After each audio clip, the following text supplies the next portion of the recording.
심재철 의원이 오늘 경제 분야 대정부 질문에 질의자로 나섰습니다. 이 맞고발 상대죠. 김동연 총리와 40분간 눈을 떼지 않고 거칠게 공수를 주고받았는데요.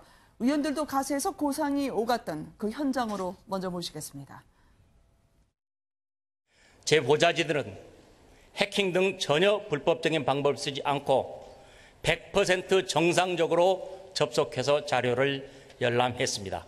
아무런 불법도 없었습니다. 의원님께서 지금 불법적으로 얻은 정보를 지금 계속해서 말씀을 하고 계신데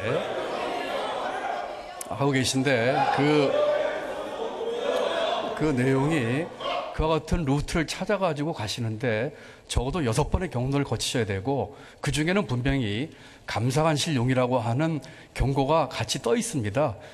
6번의 경로라고 했는데 그냥 단순한 클릭 6번일 따름이었고요. 감사관실에랄지 접근해서는 안 된다라는 그런 경고 문구 아무것도 없었습니다. 그래서 그렇지 않습니다. 자연스럽게 들어갔었습니다. 그렇지 않습니다. 재정집행 실적은 가로에 감사관실이라고 써 있고 그것은 저희 기재부 같은 경우도 감사관실 외에는 볼 수 없는 자료들입니다. 보지 말라고 주의 표시가 있었습니까? 공직자라면은 거기에 이것은 감사관실용이라고 표시가 되어 있습니다. 그걸 본다면은 들어가지 않으셔야죠. 또 설령 들어갔다고 하더라도 190회에 걸쳐서 다운로드를 받아가지고 저희가 보기에는 최대 100만 건 이상이 다운로드가 됐는데 이런 것은 분명하게 저희가 사법당국에서 그 위법성 여부를 따져봐야 될 사안이라고 생각합니다. 맨 마지막에 다운로드 받을 수 있는 키가 있다는 건 알고 계시죠? 네, 그렇습니다. 그래서 다운로드 받았습니다. 거기까지 들어가신 게 잘못이죠? 의원님 보좌관실에서 여기에 들어가가지고 비인가 권역에 들어가서 자료를 다운받은 것에 대한 접법성 문제가 하나가 있고요. 두 번째는 봐서는 안 될 자료를 본 겁니까? 두 번째 그렇습니다. 봐서는 안 되실 자료를 보신 겁니다. 비인가라고 표시가 돼 있습니까? 그렇습니다. 어디에 돼 있습니까? 말씀드린 것처럼 전혀 안 돼 있습니다. 말씀드린 것처럼 감사관용이라고 써 있고 강변하지 마십시오. 강변하고 있지 않습니다. 봐서는 안 된다라는 거 아무데도 없습니다. 열람을 하실 권한이 없습니다. 아까 그리고 보여드렸듯이 뻥 뚫려 있었다니까요. 그러고 클릭만 하면 누구나 다 들어갈 수 있게 돼 있어요. 다시 한번 간곡히 말씀드리는데 다운로드 받으신 자료는 반납을 해주시고요. 사법당국과 감사당국의 결과를 좀 기다려 보시죠. 압수수색해서 다 털어갔다는 거 말씀드립니다. 40분간 벌어진 이 일명 정면 충돌, 외나무 다리에서 두 사람이 만났다라는 표현으로 보도가 되기도 했었는데요. 이종훈 평론가님 일단 어떻게 보셨습니까? 들어간 거 이제 시연을 했던 장면을 보여줬는데요. 네, 해킹은 아닌 것 같아요. 아, 그래요? 네, 해킹은 아닌 것 같고 우연찮게 들어간 건 맞는 것 같은데 조금 전에 이제 뻥 뚫려 있었다라고 표현했잖아요. 네. 뻥 뚫린 거는 아니죠. 그리고 설령 뻥 뚫려 있더라도 시속 300km로 달리시면 곤란합니다. 거기 보이지 않는 그런 규제라고 하는 것이 있는 것이고 네. 넘어서는 안 되는 선이라는 게 있는 거거든요. 저는 그거를 지금 다운받은 자료들이 전혀 문제가 안 될 거다라고 생각하고 이렇게 많은 건수를 다운받지는 않았을 거라고 생각해요. 통상적으로 의원실에서 뭐 이거 원래 인가 받아서 접근할 수 있는 범위 내에서 접근할 수 있도록 지금 돼 있는 그런 그 데이터 아닙니까? 그래서 의원실에서 대부분 다 가서 이제 보고 뭐 활용을 하는 거예요. 정부 질의할 때도 활용하고 하는 건데 이번 같은 경우에는 그러니까 그거보다 좀 더 깊이 들어가서 네. 또 다량으로 이렇게 문건을 이제 지금 이제 다운로드 받은 게 이게 문제 아니겠습니까? 네. 이건 아마 의원실에서도 보좌진들도 이건 좀 문제가 될 수 있다라는 생각을 전 했을 거라고 봐요. 아, 그래요? 예, 그러니까 본인들이 과거에 이제까지 뭐 지난해에도 했을 거고 그 지난해에도 계속 들어가서 접근해서 자료 검색해보고 했을 거기 때문에 네. 이게 의외로 이런 게 있었다라고 하는 거, 이게 뭐 의외로 이렇게 허점이 있다라는 거 아마 그 인지를 했을 거예요. 그러면 통상적으로는 그런 정도면 보통 연락을 하죠. 우리가 네. 보니까 이렇게 접근해서 들어갈 수 있도록 이렇게 돼 있던데 이 자료를 우리가 봐도 되느냐라고 아마 사전에 물어볼 겁니다. 그런데 물어보지 않고 그냥 일단 그러니까 대규모로 그냥 다량으로 이제 받아서 그 중에서 보니까 상당히 좀 정부 여당이 좀 민감해할 수 있는 그런 내용들 몇 가지 나오니까 그걸 가지고 이제 언론 플레이를 먼저 시작을 한 이제 그런 상황이었다는 말이죠. 그래서 이건 분명히 그 의원실에서도 약간 악의성이 분명히 있었던 것으로 볼 수밖에 없는 거고요. 그리고 보좌진들이 그렇게 다량의 자료를 다운로드 받고 나서 의원에게 직접 보고를 안 했다라고 보기는 어렵습니다. 사실은 의원에게도 사전에 물어봤을 거예요. 이게 이렇게 해서 이런 경로로 약간 비공식적인 경로긴 한데 네. 이게 다운로드를 받을 수 있더라. 이거 다운로드 받을까요 말까요?라고 아마 물어봤을 거예요. 그래서 아마 의원도 동의하에 뭐 나중에 문제되면 내가 책임지겠다라고 하고 다운로드를 받았을 게 좀 분명하다라고 보거든요. 네. 그 부분은 사실은 저는 의원으로서 좀 처신이 좀 부적절했다라고 좀 봅니다. 그러니까 네. 아무리 자료에 욕심이 나더라도 지켜야 될 선이라고 하는 건 좀 있는 것이거든요. 좀 그렇게 좀 보고 그리고 이제 오늘 사실은 전 약간 허무 개그를 보는 느낌이었어요. 그랬어요? 그러니까 아니 오늘 사실은 이 심재철 의원이 질의자까지 바꿔서 본인이 나온다 그래서 온 국민이 그리고 또 온 언론이 관심을 가지고 생중계까지 하면서 이거 다 봤던 거 아니에요. 네, 그런데 의원 대신 나왔죠. 예, 뭔가 특별한 내용, 진짜 정부 안에 뭐 비리 또는 부패 이와 관련한 핵심적인 정보 이런 것들이 뭔가 있을까 싶어서 봤더니 그런 건 하나도 없었어요. 자, 이런 식으로 결국은 뭐 자기 무죄다라는 거를 항변하기 위해서 나온 것밖에는 아닌데, 네. 이것도 사실은 국회의원으로서 좀 적절했는지, 대정부 질의 시간을 이런 식으로 활용하는 게 맞았는지, 그것도 네. 좀 문제였다라고 생각합니다. 그러니까 종합을 해보면 신호 무시하고 속도 위반하신 질주 같다라는 말씀을 하셨었는데요. 김동연 부총리의 답변은 어떻게 보셨습니까? 지금 보니까 의원님도 의장 시절에는 주말에 업무 추진비 쓰셨잖아요. 라고 작심하고 오늘 나온 것 같던데요. 근데 뭐 사실은 그런 얘기까지 꺼내게 되면 심재철 의원이 할 말이 없게 되죠. 왜냐하면 정부의 업무 추진비는 세금을 사용한 것이니까 그건 네. 철저하게 사용하는 내역에 대해서 검증할 필요가 있고 자신이 국회 부의장 시절에는 국회 특활비를 뭐 6억 원 받았다, 4억 원 받았다, 액수는 좀 차이가 있기는 하지만 그거 거의 급여송으로 받았다. 그렇기 때문에 나는 그거에 대해서 아무런 문제가 없다. 이런 식으로까지 얘기했었잖아요. 네. 이거 어느 돈이나 마찬가지로 다 국민 세금 쓰는 것인데 나만 떳떳하다고 얘기하는 것을 많은 국민들이 아마 이해하시지 못할 것 같고요. 저는 이 보안 문제는요, 두 가지를 좀 분리해서 봐야 될 필요가 있을 것 같아요. 네. 그러니까 기재부가 이런 식으로 굉장히 취약하게 정보 시스템을 재정정보 시스템을 관리했다고 하는 점에 대해서는 분명히 비판받을 소지가 있다고 생각하고요. 네. 다만 그렇게 해서 문이 열려 있는 곳이라 하더라도 아무렇게 들어가서 자료를 볼 수 있거나 받을 수 있는 건 아니거든요. 그래서 그런 얘기 하잖아요.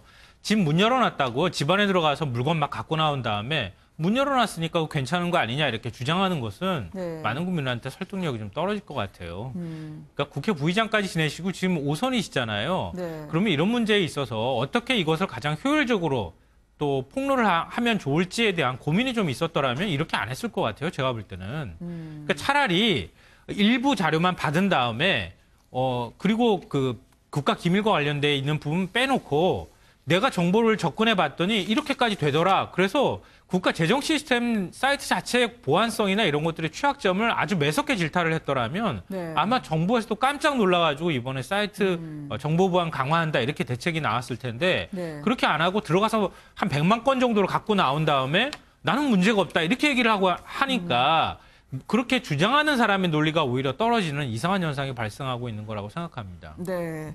그래서 다시 그 불법 자료를 반납해달라라고 김동연 부총리도 얘기했는데요. 그러면 이 대정부 질문하기 전에 심재철 의원이 일제히 또 보도자료를 새로 배포를 했습니다. 추가 폭로했던 자료 내용은 어떤 게 있었나요? 장희찬 평론가님. 우선은 살펴보면요. 청와대가 이제 국가에 어떤 긴급한 사안이 있을 때도 심야의 업무 추진비로 식사를 하거나 이제 주점에서 술을 마셨다는 내용이었습니다. 살펴보면 이 세월호 미수습자의 마지막 참배일이라던가 네. 아니면 밀양에 이제 세종병원 화재가 발생했을 때 또 우리가 어선 전복 사고로 많은 국민들이 염려하지 않았습니까? 그런 날에도 심야에 이제 업무 추진비가 사용된 정황을 파악했다는 것이었는데요. 청와대는 즉각 해명을 내놓았습니다. 이 국가적인 긴급 현안이 발생해도 모든 청와대 직원들이 한 사건에만 집중하는 것은 아니라 네. 다른 회의도 참석하면서 식사를 해야 되기 때문에 어쩔 수 없었다고 해명을 했고요. 사용된 내역도 살펴보니까 뭐 19만 원 정도를 와인바에서 사용했다는 것도 7명이 피자나 어떤 파스타 등으로 식사를 했다. 네. 이런 금액적인 측면에서 국민들이 볼 때 충분히 납득할 수 있을 만한 사유가 있음을 청와대에서 저는 잘 해명을 한 것 같아요. 그래서 심재철 의원이 제가 지난 방송에서도 말씀드렸지만 좀 더 정말 청와대에서 뼈 아플 만한 지적을 해야 되는데 네. 이 자료를 가지고 여기저기 자꾸 막 난사를 하다 보니까 청와대에서 해명이 나올 때마다 탁탁 막히거든요. 지금 골프장에서 업무 추진비를 사용했다는 것도 김동연 부총리가 어떻게 해명을 했냐면 과천에 있는 국민연금관리공단 같은 경우는 업종이 골프장으로 지정이 되어 있다고 합니다. 네. 카드사 업종별로 이제 좀 그런 오류가 있을 수 있기 때문에 그곳의 구내 매점에서 사용한 내역이 골프장에서 사용됐다고 잘못 나온 것이다라고 해명을 했거든요. 그리고 지금 전수조사 감사를 드러났기 때문에 네. 만약 잘못된 결과가 나온다면 감사 결과를 보고 일벌백계하겠다고 했습니다. 이렇게 되면 사실 심재철 의원 측에서는 더 이상 할 말이 없어지는 부분이기 때문에 이런 대처가 좀 아쉽고요. 저는 그러나 이 청와대와 어떤 정부의 대처에서도 좀 지적하고 싶은 부분은 있습니다. 예를 들면 임이용, 사우나 이용하는 것들은 절차적으로는 사실은 허용이 되지 않습니다. 매우 소액이고 네. 국민들이 이해는 할 수 있지만요. 적법한 규정이 있는 것은 아닙니다. 그럴 때 우리가 앞으로는 조금 더 절차적 정당성을 잘 지키겠다고 말을 했다면 이 야당과의 관계를 풀어나가고 협치를 하는데 훨씬 수월하지 않았을까 싶은데 이 도덕적 완벽성을 강조하다 보니까 너무 지나치게 강대강 대치로 받아치는 것은 아닌가. 앞으로 이제 예산안 심사나 국정감사가 남아있는데 이런 식으로 야당과 강하게 부딪히는 게 청와대 입장에서 과연 현명한 대처였는지 하는 아쉬움은 남고요. 최근에 이제 신창현 의원이 국토부의 어떤 택지 후보를 유출해서 한 달이 거의 다 지나서야 압수수색을 받았습니다. 그런데 심재철 의원 같은 경우는 거의 하루 이틀 만에 검찰에 압수수색을 했거든요. 이런 수사기관의 형평성 문제에 대해서도 비판하는 내용을 야당이 가지고 있는데 네. 그런 부분은 정부 여당도 좀 귀 기울여 드렸으면 좋겠습니다. 네. 청와대에서도 반박을 했죠. 이제 세월호 때도요. 미수습자 참배일에 이 부분에 대해서도 본인들이 이 업무상 필요했던 것, 또 일부의 경우는 아예 총무비서관실에서 적법하지 않다고 판단해서 수거를 했다라고도 하지 않았겠습니까? 울주훈련 이런 얘기 많지만 겉으로 보면 참 의혹이 대단한 것 같은데 안을 들춰보면 과기부 골프장 1위도요. 알고 보니까 매장 때문이었다는 이야기가 있었습니다. 이거를 이제 좀 어쨌든 여야는요. 이거를 정리하고 가야 될 텐데요. 심재철 의원에 대해서는 민주당 측에서요. 특히 과잉 행동을 하는 것이다. 겁이 나서 그런 것 아니냐라고 사과를 촉구했는데요. 어제 기자간담회 장면을 먼저 보시겠습니다. 그 행위 자체는 그 법적으로 위법한 행위입니다. 빈집에 문이 열려 있다고 해서 거기 가서 아무 물건이나 들고 나오면 되는 건가요? 그렇진 않잖아요. 더군다나 이제 청와대라든가 여러 가지 국가 주요 기관에 맞은 예산 집행 내역 이런 것을 들고 나와가지고 그걸 마치 무슨 큰 자기의 성과인 양 이렇게 얘기하는 건 옳지 않은 태도고요. 제가 보기에는 그 위법한 사실이 겁이 나기 때문에 그걸 호도하기 위해서 하는 과잉 행동이 아닌가 이런 생각이 드는데 그런 행위는 의원의 신분 보장을 받지 못합니다. 공세의 역공, 또다시 이제 밀물과 썰물이 반복되는 정치적 공세, 이제는 뭔가 풀어야 될 것 같은데요. 어떻게 해야 될까요? 이종훈 평론가님, 이거 다 공개를 해야 될지 아니면은 감사 결과 나올 때까지 기다려야 할지요. 그러니까 어차피 이렇게 된 바에는 저는 청와대가 뭐 그동안 이제 최근에 사용했던 업무 추진비에 대해서 네. 뭐 공개를 하는 게 저는 옳다라고 저는 생각을 합니다. 국민들이 일단 궁금해하니까요. 그리고 혹시 개중에 네. 그러니까 정말로 약간 부적절하게 쓰인 부분이 있으면 그건 국민들에게 사과도 하고 네. 그리고 그 관련자들 또 조치도 취하고 네. 업무 추진비는 사실은 이제 부서별로 이렇게 나눠서 이렇게 보통 배정을 해서 쓰는데 쓰다 보면 부서장의 특성에 따라서 사실은 이게 조금 약간 방만하게 쓰이기도 하고 짜임새 있게 쓰이기도 하고 이제 그런 면이 없잖아 있거든요. 네. 그러니까 그런 측면에서 좀 부적절한 사용이 있었다면 그 부분에 대해서 또 적절한 조치도 취하고 징계도 주고 뭐 하면 되는 거 아니겠습니까? 네. 김동연 부총리는 이제 감사원에 이제 전체적으로 전수를 이제 의뢰를 했다라고 하는데 어차피 이거는 사실은 그러니까 이 업무 추진비 같은 경우에는 이중으로 다 걸러지게 돼 있어요. 그러니까 부서 자체 이제 감사 과정이 또 있는 거고요. 그 다음에 또 감사원 감사 과정이 다 있습니다. 그래서 사실은 이렇게 부적절하게 사용한 그 예가 그렇게 많지는 않을 거라고 봐요.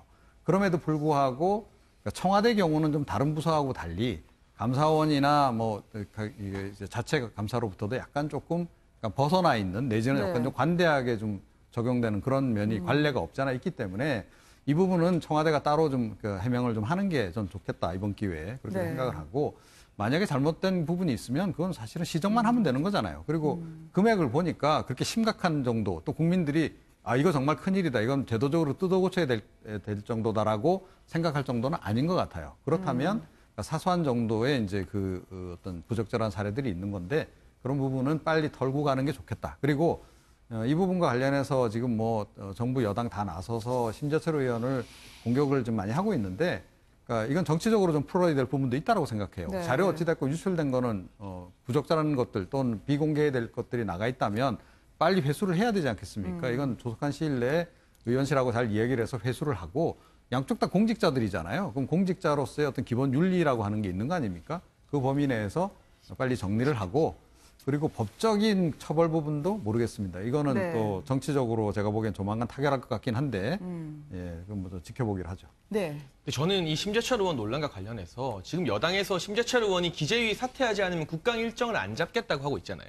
이 논란과는 별도로 국감 일정을 잡고 정부 예산안 심사나 국정감사라는 국회 본연의 의무는 반드시 수행해야 한다고 봅니다. 네. 지금 국가 경제가 굉장히 힘든 상황에서 국회가 어떤 정쟁의 도구를 핑계로 누구 잘못인지를 떠나서 일하지 않는 모습을 보여준다면 국민들이 이 일 안 하는 국회를 전부 다 심판할 거라고 보기 때문에요. 국정감사 일정만큼은 어떤 이유와 상관없이 빨리 합의를 해서 진행을 했으면 하는 바람입니다. 네. 김성환 평론가님은 어떻게 보세요? 근데 저는 저런 상태에서 상임위 활동 제대로 할 수 있을까요? 저는 네. 아마 쉽지 않을 거라고 생각하고요. 어떤 방식으로든 지금 심재철 의원이 예를 들어서 100만 건을 가져갔어요. 근데 가져간 다음에 먹지도 못할 거 가져가가지고 지금 체한 거나 마찬가지 상황인데 그럼 만약에 저렇게 가져갔으면 진짜 심각한 문제가 있다고 국민한테 공개를 해야죠. 국민의 알 권리를 위해서. 근데 공개한 내역이 기껏해야 치맥 먹었다? 이런 거라면 많은 국민들이 어떻게 동의할 수 있겠습니까? 그러니까 차라리 네. 뭐 박근혜 정부 시절하고 자꾸 비교하고 그렇게 하는데 뭐 거울방을 만들었다는 등 아니면은 뭐 윤전추 행정관이나 이런 사람들처럼 뭔가 좀 다른 용도로 뭔가 쓴 용도나 이런 것들 돈이 있다고 하는 것들을 밝혀내가지고 국민한테 그걸 알려주거나 이런 걸 해야 되는데 네. 결과를 보면 너무 진짜 그 소소한 내용들밖에 없잖아요. 네. 이러려고 그러면 100만 건을 다운로드 받았습니까? 그러니까 이렇게 물어볼 수밖에 없는 상황인 것 같고요. 네. 우리 그렇잖아요. 내가 잘못한 것까지는 다 누구나 잘못했습니다라고 얘기할 만큼 맞으면 돼요. 회초리로 맞아도 될 거를 야구방망이로 들고 가서 막 휘두르는데 청와대 입장에서는 화가 나지 않겠습니까? 근데 그럼 최소한의 국회의원이 자기 책임성 있게 좀 이 프리미어리그처럼 그렇게 축구하면 안 되나요? 네. 이게 동네 축구하듯이 그렇게 가가지고 막 그렇게 서로 간에 룰도 없이 이런 방식으로 하는 거는 저는 잘 청와대나 정부 여당에서 용납하기가 좀 쉽지 않을 것 같습니다. 알겠습니다.